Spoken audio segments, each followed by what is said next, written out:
your big Hollywood sunglasses and light the torch, because it's cellar time.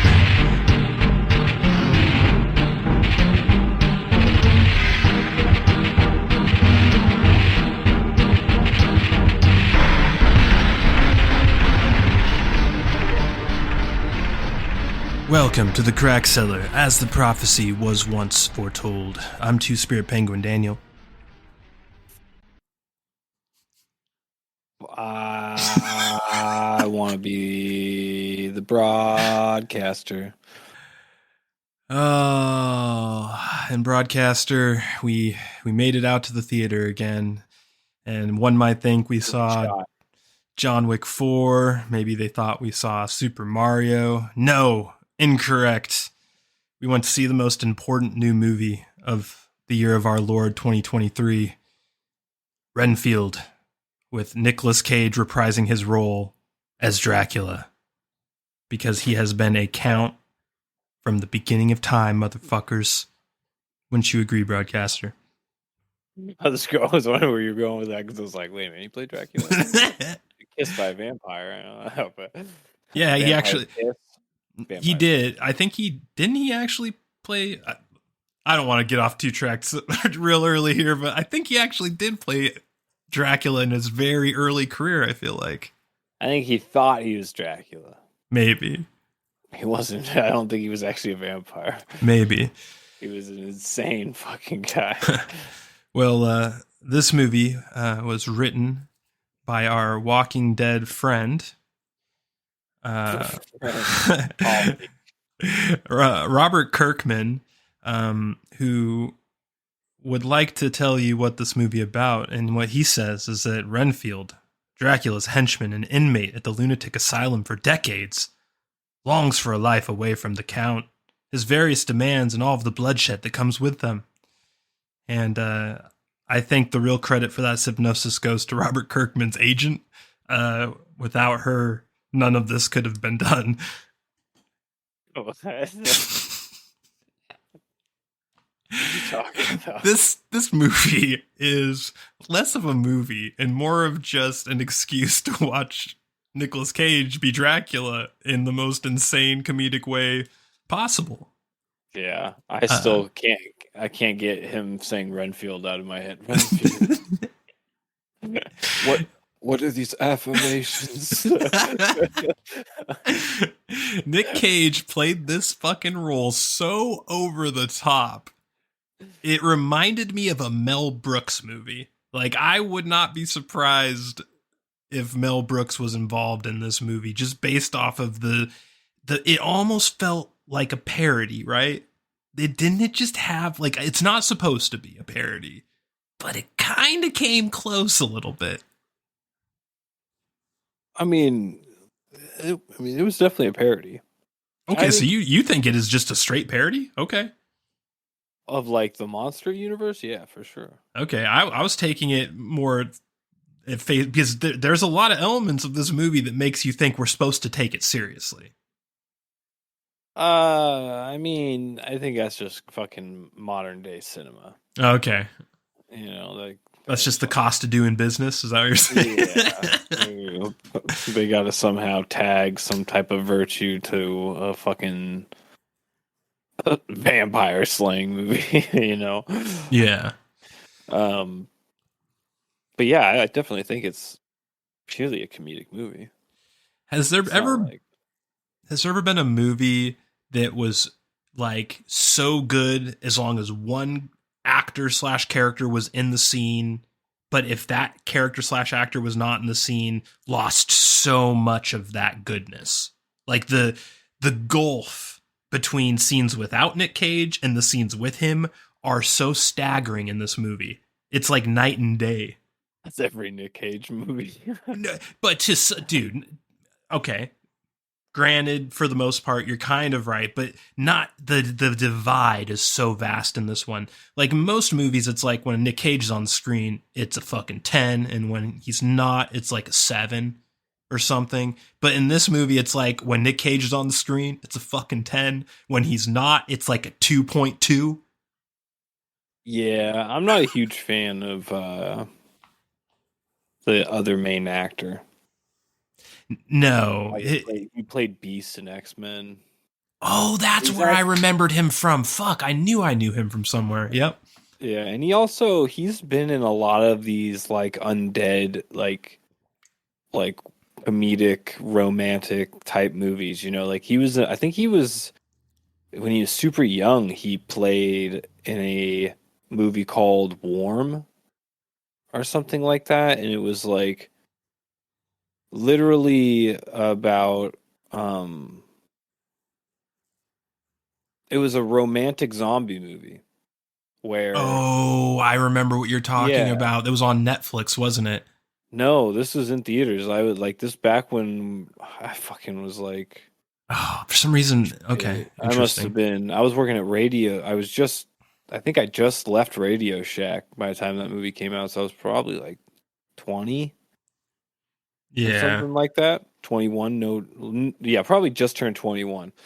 So 2011, and he was super young back then, but he played a zombie that like was slowly becoming a human because he was loved and his heart was becoming warm. And he's always been in like these kind of like monster flicks. He has a weird affiliation with him, affinity, if you will. Yeah. But I've never really been convinced by his acting. Like he played like a crazy, like pale cannibal in Mad Max. He was the shiny chrome guy. So shiny, so chrome. Eating, like huffing silver spray paint, chrome spray paint.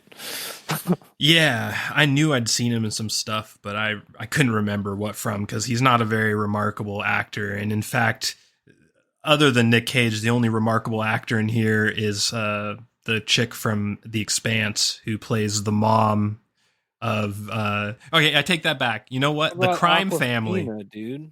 The Crime Family are kind of amusing. Ben Schwartz is one of those guys where I'm not sure if I hate him or I like him. Yeah. You know what I mean? Like sometimes I'm like, oh, he's funny. Other times I'm like, God, what a little punk. He just has some douchey lines. I feel like, when like you hear about actors refusing to say certain things and they do it their way. I feel like he doesn't do that. I feel like he just reads things. He'll do anything for the money. He doesn't really put his own, because certain scenes are just awesome. And then other scenes, I'm like, why the fuck would you say it like that? It was just dumb. Yeah, definitely.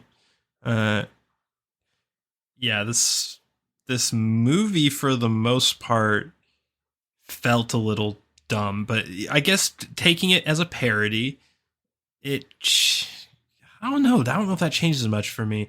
The tone is dark comedy horror, but when you call it a parody, it almost makes it even worse in my opinion, because it's not really a great parody.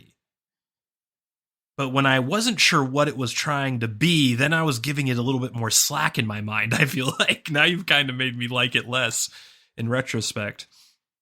Not much happens in this movie. It's just a really kind of shallow storyline with a really weak romance thing that is just like the least believable romance ever.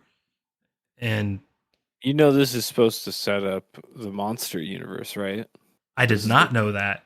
This is their second attempt at setting up the monster universe. But dude, that means, okay, so you're trying to tell me that you think this is a parody, but now you're telling me it's supposed to set up the monster universe? So what is it? Is the monster universe a giant parody? Is that what it's going to be? Yeah. Just like making fun of it? Well, I think they're trying to take the lighthearted Marvel route, where it's like, think about Iron Man. It was just like, yeah, sure. Yeah, but none of those are parodies. He had to jumpstart his heart in a cave, but Tony Stark was lighthearted and quirky and funny and a playboy, like there was comedy to the film. Like it ended with him fucking being drunk on top of a donut parlor. But they weren't parodies at the end of the day. That's kind of my point. It's like, is this a parody or not? I mean, it's not like it was a super serious action movie either.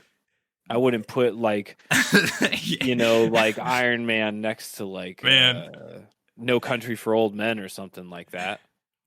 You've really added to my mental confusion about this movie, because I was already sort of just like, what the fuck was that movie? I've been thinking about it since we watched it last night. And then, you tell me it's a parody. Then all of a sudden I'm like, okay, that clears things up a little bit. Then you're like, it's also booting up the Monsters universe. And now I'm just like, what is happening?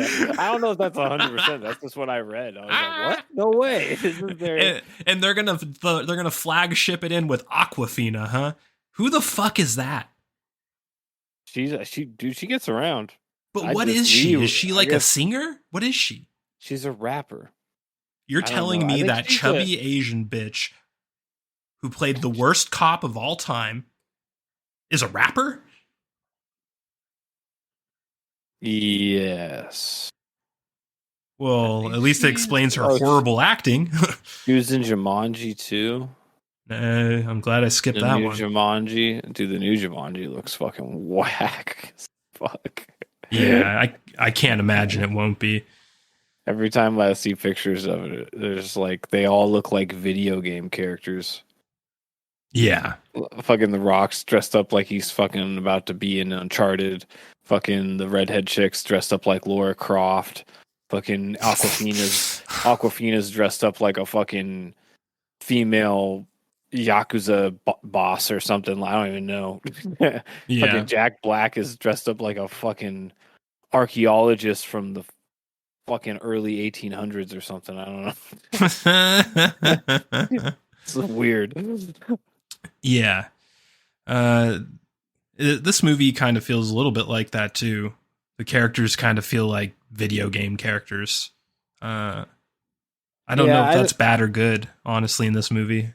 Yeah, she's just a very modern day actor. All the things very modern day. Like everything she's in, or like I think the only thing me and you would even recognize, and I don't think either of us actually watched, is Crazy Rich Asians. No, she was in that. I'm sure that's where she made her debut or something. My rule with cinema is if in the title of the fucking movie has anything to do with a race, I'm good. I don't care if it's white, Asian, black, anything. I'm not watching it. Like, I don't give a like. I'm not watching shit that feels it's so important that you need to put it in the title. I know. Imagine if they made a movie called Crazy Rich Blacks. It'd be so crazy. It is an interesting point you make about the selectiveness of our wording of shit. We'll only say certain things about certain people, and that's progressive, broadcaster. That's progressive. You wouldn't say Crazy Rich Jews. Oh shit! Like, no, you just got us canceled. We're probably going to have our entire page deleted off the internet tonight, thanks to you. Thank you. Even whites, you wouldn't even say Crazy Rich Whites, even though, I mean, that's probably some of the more tamer ones out of it. It's just like, what? You would only do it if it was a horror movie and it was about like a black Avenger murdering a bunch of rich white people on an island. That's the only way you'd make. It's like those white, it's those rich white people, that hunt people on islands, no doubt. Yeah. Well, broadcaster, you have anything to say before we get to spoilers? Would you recommend people see this? Any qualifiers on it? No, Renfield, the thing we're reviewing. Right. Absolutely. Renfield's the shit, dude. Nick Cage brings home another brilliant acting performance. Yeah. I mean, this guy's making banger after banger, dude. Is he paying taxes off? Maybe. Maybe. But, it's neither here nor there. Is he setting the bar for cinematic history going forward? Yeah, he is. All right, dude. No one's ever going to be able to top Dracula going forward. He owns the role now. Yeah. I think if they're going to use this movie to reboot the monster universe, I hate saying that, then it needs to be Nick Cage from this movie, and that's it. They need to get John Travolta involved, stat, okay? Because if we don't have a Nick Cage, John Travolta fight in the monster universe, then you guys just don't clearly, your fingers aren't on the pulse, okay? Yeah. You clearly don't understand why someone like Nick Cage is popular, okay? He's popular for the same reason people talk about John Travolta still, okay? Mm-hmm. Yes, agreed on all points, and also agree. You have to watch this movie. I said that it's a 2.2 without Nick Cage on the screen. Luckily, he's on the screen like 88% of the movie. So it's not as bad as it sounds, people, and is worth every second of Nick Cage's performance as Dracula. And that leads me into what I want to discuss before we go into spoilers, our final topic for non-spoilers. Nick Cage on the list of the greatest Dracula actors now. Is he number one? And if not, what is he and who's above him? You want me to go first? You can think, because we don't rehearse this shit. He had no idea I was gonna ask this, so you don't know any? Okay, so I know you know one because you watched Bram Stoker's Dracula with me when we were kids. Gary Oldman. You know one. Yeah, I guess, yeah. So that's the only other Dracula you've ever seen? I don't know who played Nosferatu. Is he, okay, you know what? Let's just go with that then. Is Nosferatu your great? Like I want to know who is your number one Dracula after of seeing Nick Cage do this performance. Who's your number one? Let's go with that. I think serious performance of Dracula. I think it was. Dude, is it a parody or not, Broadcaster? I thought we were rebooting the Monsters parody, universe. It's totally a parody. We gotta take this shit seriously. Come on. There's no way that you can compare Nick Cage's Dracula to, like, say, Dracula. What was that last one they did where it was like the heartthrobby actor played Dracula, but he actually did a really good performance. It was like a superhero power Dracula where he had like bat wings and shit, like wings made out of bats that like flew him. And you remember that shit? Did you watch that? It was like Dracula Untold or something like that. I don't think so. I don't have any clue what you're talking about. I think that was probably one of the coolest fucking Draculas in cinema history, is as far as action goes. And then there's Dracula from Castlevania. You know? Okay, now we're going a different direction. Okay. You can't. I'm talking movies, man. I'm talking like who's your great actor? Your great actor. You just can't discount that quote. That's one of the greatest quotes of all time. So you're just filibustering this question. A miserable pile of secrets. Fine. Have at you. Just saying, like, Nick Cage's performance is spot on, like always, but I'm not going to go and say he's the greatest Dracula performance of all time. So who is in your mind then? The Nosferatu guy? I think it's the Dracula Untold dude. Dracula Untold. I think that's what it's called. Hold on. Oh, Luke Evans. You're talking about the fucking action hero Dracula. Yeah. I know who you're talking about now. Okay. Well, I really wish, because this was supposed to be so. This is like the historic. This is like Vlad the Impaler. Like this is the actual first. I thought it was the action hero version. This was the first attempt at rebooting the monster universe. This movie and Tom Cruise's Mummy were supposed to be the basis of the new monster universe, and then it kind of just like. Mummy did really unwell. I think this was like more of like a cult classic movie, but Mummy just bombed. So, yeah. And then they just and then the pandemic.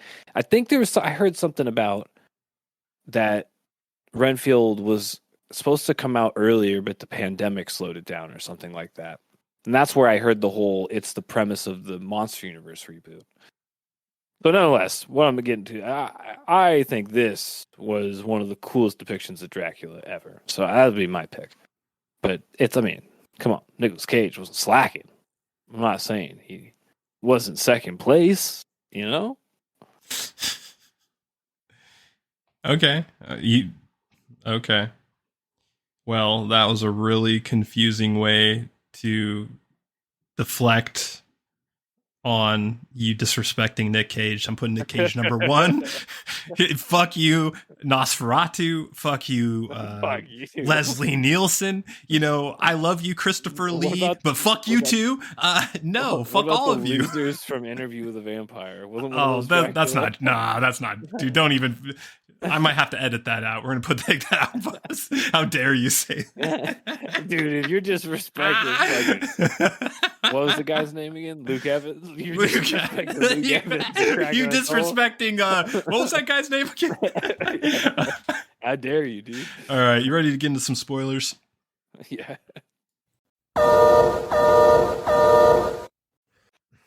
I'll create a podcast. Come on, guys. We're America. We created podcasting. So did you like the old-timey intro where it like went black and white and tried to replicate old school film? Oh, yeah. That was dope. Yeah. I was kind of hoping there'd be a little bit more of that. But that intro goes fast.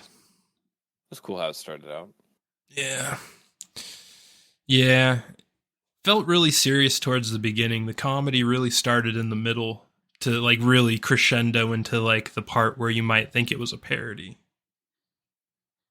Beginning, it felt kind of subdued, but still funny. Felt like it was a comedy through and through. Yeah. There's no serious tone to the movie at all. I mean, even like the fucking Renfield's family was like a throwaway. Yeah. Like they didn't even like bring up the fact that he abandoned his family like till 3/4 of the way through the movie. Yeah. Just like kind of glanced by. He's like, yeah, I just kind of came here because I thought I deserved it. Now they're dead because I outlived them. Yeah. The comedy kind of felt a little half-baked-y at times. Maybe part of that is because of the whole drug dealer kingpin thing that the two movies have in common, but... Well, I mean, literally, they replaced salt with cocaine. Yeah. Yeah. I mean, come on. Cocaine's big now all of a sudden. You notice that? Cocaine Bear, now fucking Cocaine Dracula. Yeah, it's because cocaine's getting warmed up to be the next marijuana, dude. Oh shit. There's a bold prediction. No doubt about it, dude. Medical cocaine. Let's start the Facebook page right now. Medicinal cocaine. Yeah, so really basic storyline. Just Dracula does evil shit for 100 years, talks about the cycle of Renfield restoring him back to health after someone beats his ass, which kind of doesn't make sense. But again, framing this as a parody or a comedy movie, whichever you choose to view it as, the Kickstarter of the Monsters universe,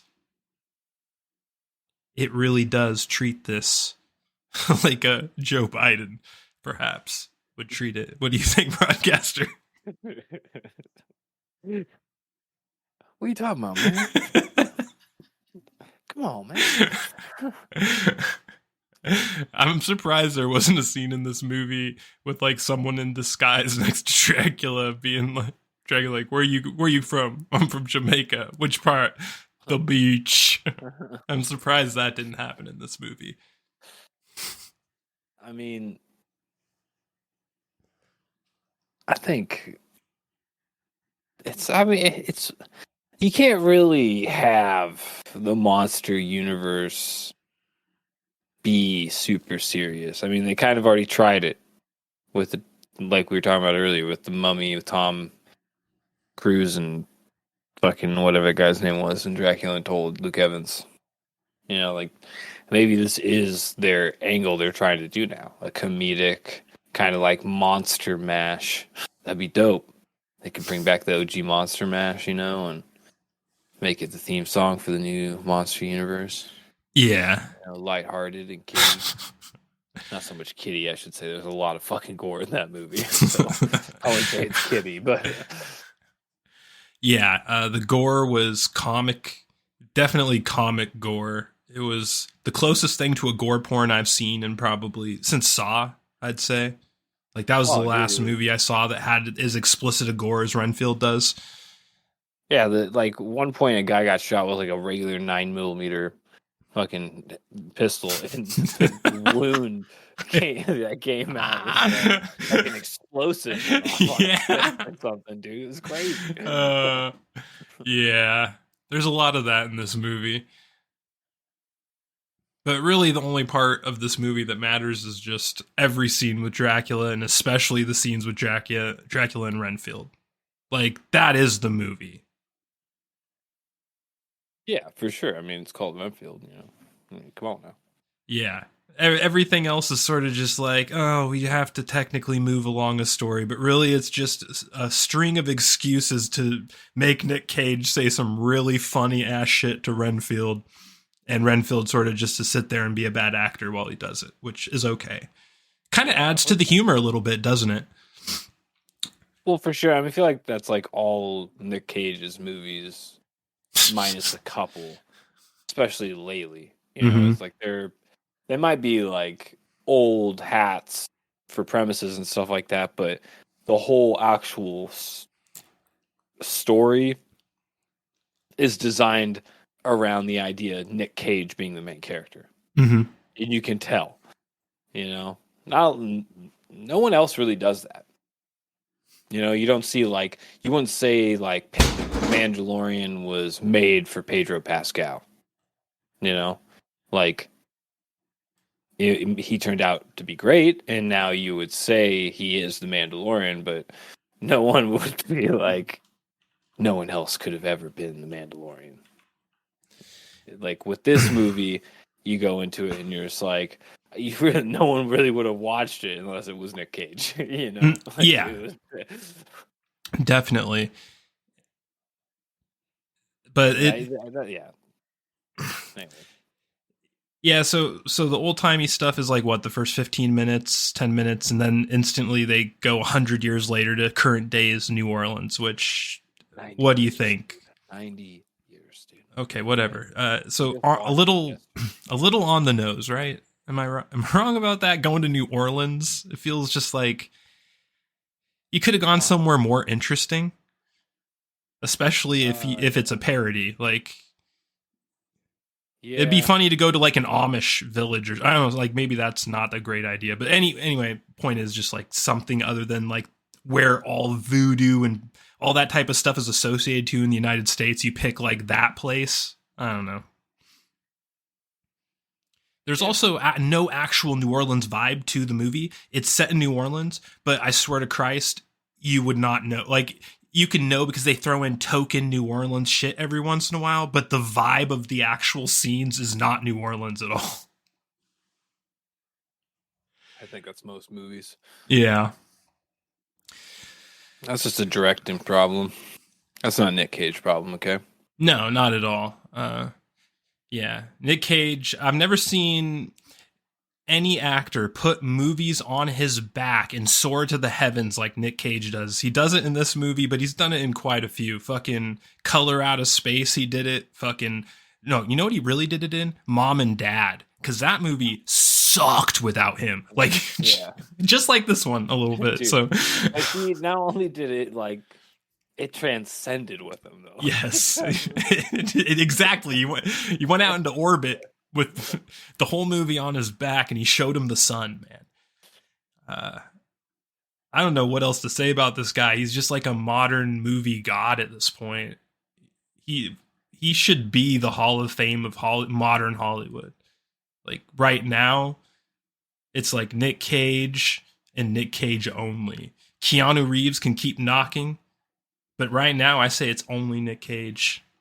Yeah, like if Hollywood was an anime story, and I feel like all the Z fighters would be destroyed. Yeah. Besides Nick Cage, he'd be the last one, and he would have like the Ultra Instinct fucking potential power that no one saw coming, dude. Mm-hmm.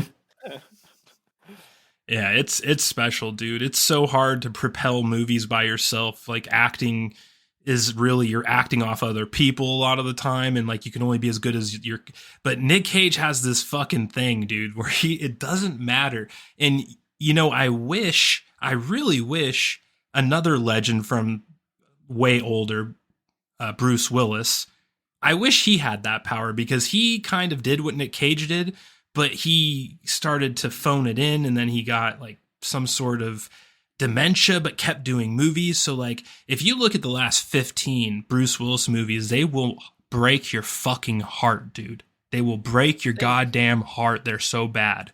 Nick Cage. Looper was pretty good. That was 15 years, like 10 years ago. Looper is probably the last good movie he did. Yeah. Like, it's sad when you look at what he's done up until, I mean, now he's retired because the dementia, whatever he has, is too far and he can't act anymore. But man, it's just, you see Nick Cage just doing this with bad movies, but making, like, brute forcing them to be good. And maybe it does help having Robert Kirkman, because he did kind of make The Walking Dead. And not a bad writer. I like his style. Like, the TV show isn't his fault, so don't blame him for the TV show. He didn't stretch Negan into 4 seasons. Pretty damn sure that's made up for the TV show. Yeah. Negan never became a fucking good guy, bad guy in the comics. Yeah. Bashed a bunch of people's brains in with a bat and got killed himself. I'm guessing him teaming up with the wife of the Asian guy he beat to death with a bat also wasn't in the comic books. Might have been in some sicker, twisted way in the comics. Talk about an odd couple. Yeah. Dead City coming to AMC+++. Dead City. The sequel, to the smash hit Sex in the City that everyone's been waiting for. So what'd you think about the whole codependent 12-step thing? Because that was like the actual storyline of the movie, which is, yeah, I want to hear your take on that whole thing. On what? The whole plot of the movie with him being in the 12-step self-help program. And like the whole codependent subtext of the entire movie that they start calling out and breaking the fourth wall on, especially towards the end. Yeah. I thought it was pretty funny, but a little overused in some ways. Like like I said earlier, the part where he's reading the I'm Important book or whatever the fuck it was called from his church, where it was like had affirmations, self-help affirmations or whatever. And those conversations or those interactions are pretty funny, but as far as like the actual meetings go, like none of the characters were really memorable besides like Bob and maybe the chick that kept on getting interrupted. Yeah. Funny. I don't know. It seemed like to take a huge part of the movie up. Like his pseudo relationship building with the cop and the self-help meetings, I think, could be easily removed from the movie and it's still been great. Yeah. But yeah, I mean, I still think the self-help comedy was funny. You know, there's some fucking Dracula's fucking henchman somehow like ashamed for dragging a bunch of people to their death over a century. Yeah. Yeah.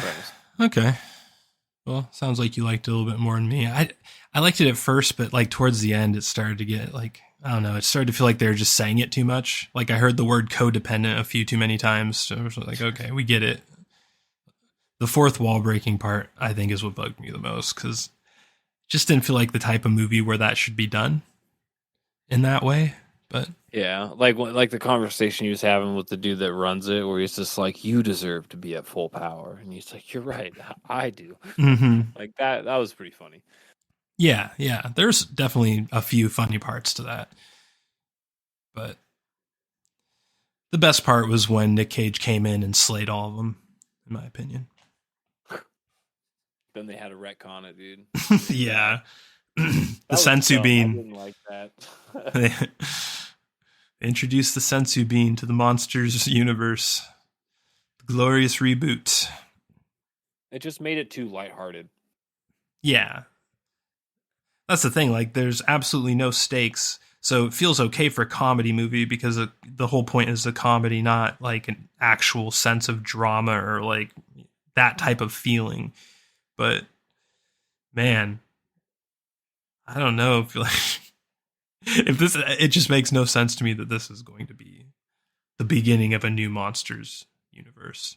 Could you imagine? Like, this would make this movie is the Iron Man of the monsters universe. Like, come on.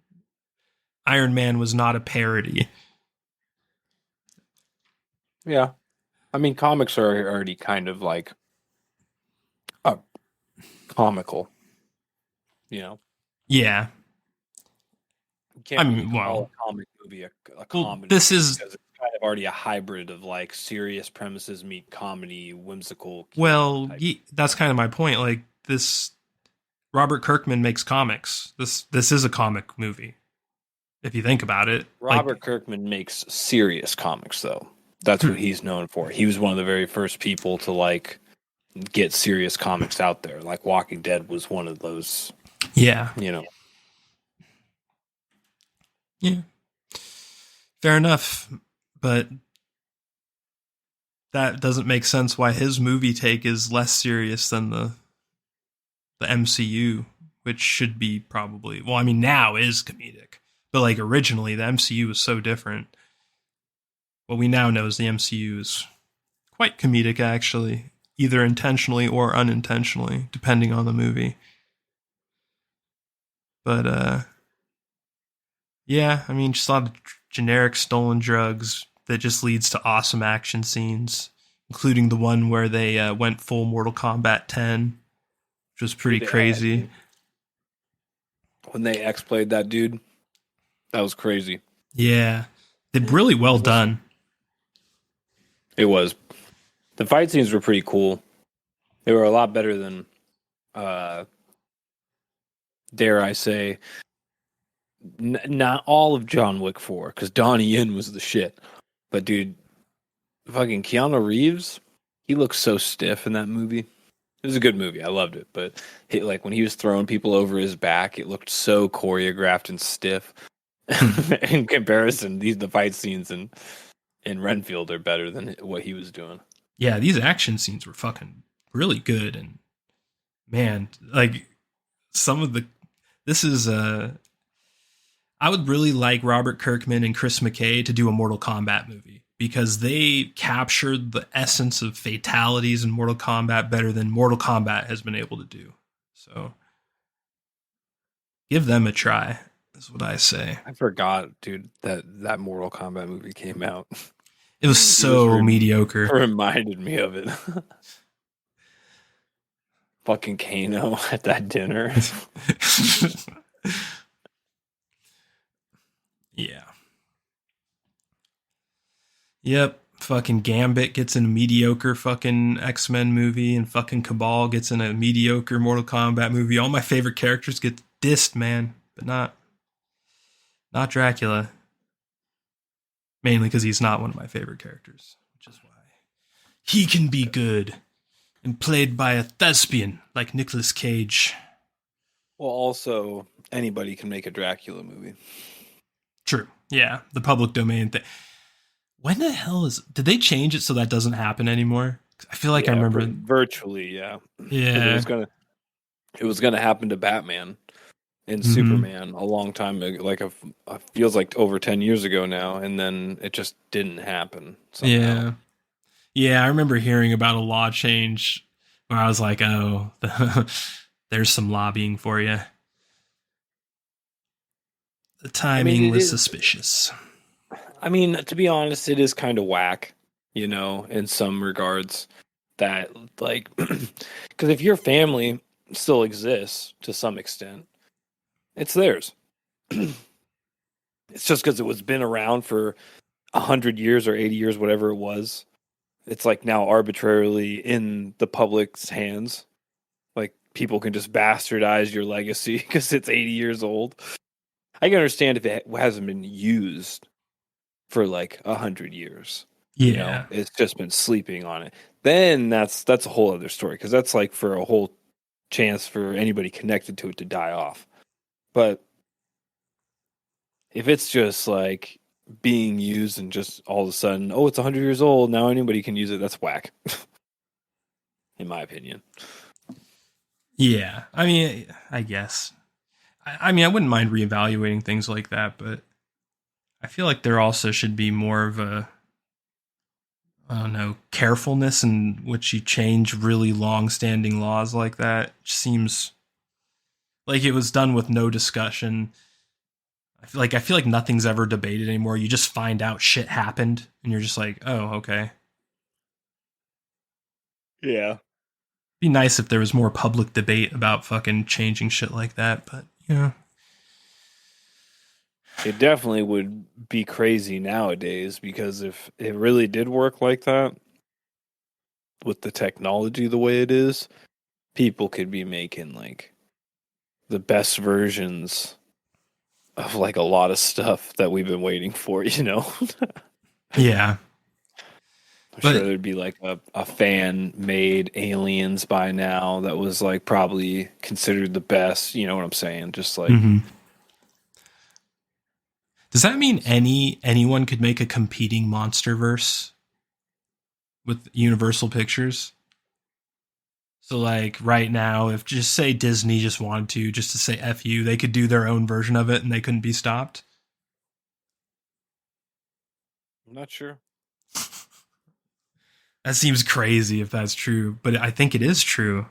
I think there might be some type of like copyright law or something, you know, because if it's too similar, especially in the time frame, you know, so if you're like currently like part of a franchise making movies, you know, monster universe movies, and then another company starts trying to do big budget monster universe movies like in the same exact vein, maybe you're not allowed to do that.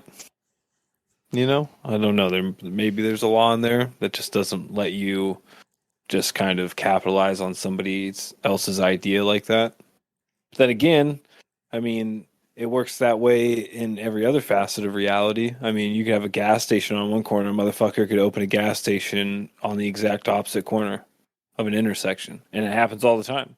Same thing with Starbucks. Look at Starbucks. 3 Starbucks in the same fucking area. Yeah. So. Yeah. All right. Well, yeah. So basically, what else is there really to talk about with this movie? Like, is there anything like memorable to you outside of just like the fucking awesome action scenes and the sort of the crazy interactions between him and Renfield in certain scenes? There are some really good quotes in this movie. Some Nick Cage quotes that'll go down on his tombstone. Yeah.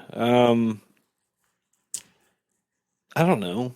Like the whole police angle, the police department with Aquafina and all the corrupt cops. Like that was kind of funny how cavalier they were about the corruption in the police department. I was like, that's kind of like a meta joke on society right now. They're just like, yeah, no one gives a fuck, dude. Like, yeah, we'll give you a promotion and take Kyle's parking spot. And Kyle's like, what the fuck, dude? Like, everyone's corrupt. Yeah, the Kyle shit was kind of funny. What'd you think about what they chose to honor in terms of like his classic weaknesses with the sunlight and all the? Did you like all that? The protection circle stuff, like all the sort of Bram Stoker crap. Are you glad that they followed all of it? Yeah, it was all cool. It was all cheeky. I mean, it wasn't, like I said, it wasn't super serious. No, but they stayed pretty true to Dracula form, though, if you think about it. Like, they didn't really go wild with him. It's just they let Nick Cage play him wild. But it really is just a sort of standard Dracula, powers-wise, you know. They did butcher him at the end, which I thought was weird. They turned him into fucking, like, ice cubes and put them into a fucking, I don't even know what that was, but yeah, that was a weird scene. I'm not 100% sure what they did. I just know that they left it open for him to come back the way they did it. Oh yeah, he's in this basement waiting for the sequel.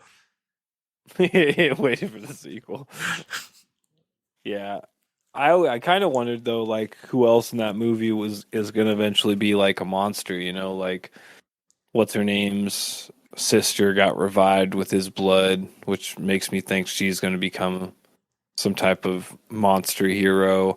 Then there was what's her name from The Expanse, who I don't know if you noticed that, but she like died but didn't die. She got rushed by Dracula's bats and hit hard, and then just like in the hallway, and then never shown again.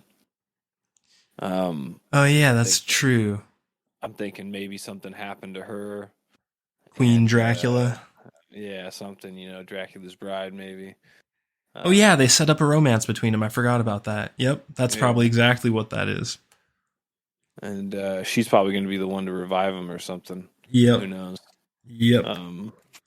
Yeah, I think we just predicted the premise of the sequel. Good job, Nicholas. Of the start of the universe. Of the universe that totally cannot be copied by some dude on Reddit.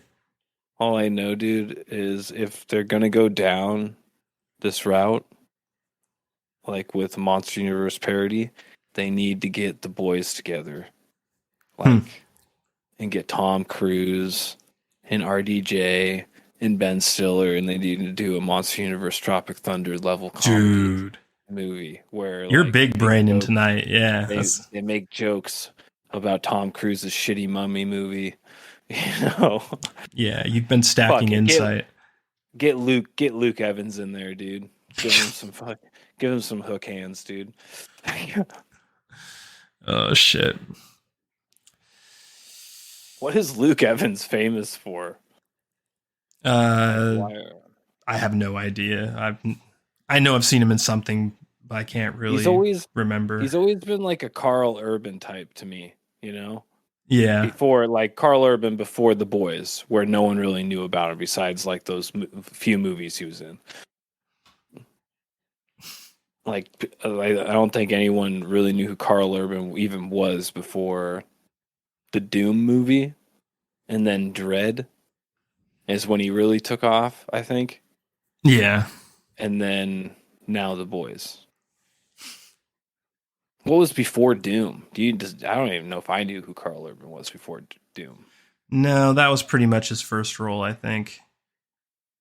Maybe he was on some soap opera or something, but I think Doom was pretty much the beginning of his real career. Yeah. By the way, people shit on that movie. It has one of the greatest Hollywood quotes of all time, dude. The Dwayne "The Rock" Johnson playing the legendary Sarge character. Guy is getting pulled through that closed gate like Jurassic Park style. And he's like, but I'm the hero. I'm not supposed to die. Just fucking gets axed, dude. It's so legendary. Yeah. That type of stuff ages well, and people judge it harshly at the time, but I'll bet people will come around on it. I love people are coming around in the theaters, dude. Well, yeah, because you were the right age for it too. Like a lot of the people were older and more sophisticated than you at the time. They're like, lifting their nose to it a little bit. I've speed ran Doom 2 fucking 50 hours, dude. This is bullshit. I need an intellectual Doom movie, please. Is what they were thinking. I'm too intellectual for this drivel, which is, I think, a lot of movie critics, honestly. It really explains why action movies and comedy movies get fucking destroyed. Because, yeah, critics. Yeah. It's not intellectual enough for them. I think that's why. I think what we're getting to is the essence of what Nick Cage brings to movies. Yep. His acting allows movies to transcend this fucking stigma of having to take themselves too seriously for the story they're trying to tell. You know, like take a movie like Color Out of Space, for instance. That's like a fucking horrific movie. It's filled with Nick Cage level comedy, though. You know? Yeah. So I think it's an unavoidable thing that your movie will have when Nick Cage is involved. whether it's intended or not. Yeah. And Chris McKay was real lucky to get Nick Cage for this movie. That's all I have to say. I would have said that like 10 years ago. I don't know. Nick Cage seems to just be waiting outside every motherfucker's door. Like, yeah, how much you paying, dude? Yeah. I mean, true. Yeah. All right. On that note, broadcaster, today we are going to do a special edition of the official patented Nick Cage rating system that you yourself invented a few years ago. Bringing it back for Renfield just this time only, and probably any other future time we feel like doing this gimmick. Broadcaster, on that system, what do you rate Renfield? I'm going to give it a mega Cage 2024. Did you just say MAGA Cage 2024? Is that what I just heard? I said mega. Okay, I think I heard MAGA again, but okay, go on. I don't know what you mean by that. I just want to make America see Cage again, dude. Okay, that's all I want. I want a Con Air 2. I want a Face Off 2. And speaking of Face Offs, that's not what this movie's getting. Oh, okay. It's getting a Con Air. Yeah. Because it's a solid movie. Yeah. Okay? But it's not Nick Cage perfection. It can be, has potential. Nick Cage's performance was perfection. The rest of the movie was not. Exactly. This could do the reverse Iron Man. Yes. First Iron Man, greatest. Not Renfield 1, though. Renfield 2, maybe the greatest. Not like Iron Man 2. Leave it open. Iron Man 2, not, it was better than 3. I'll give it that. Yeah. All right, broadcaster. Well, Iron Man 3 had Guy Pearce in it, dude. How the fuck was it bad, dude? How did it end up being so shitty, dude? It's wild.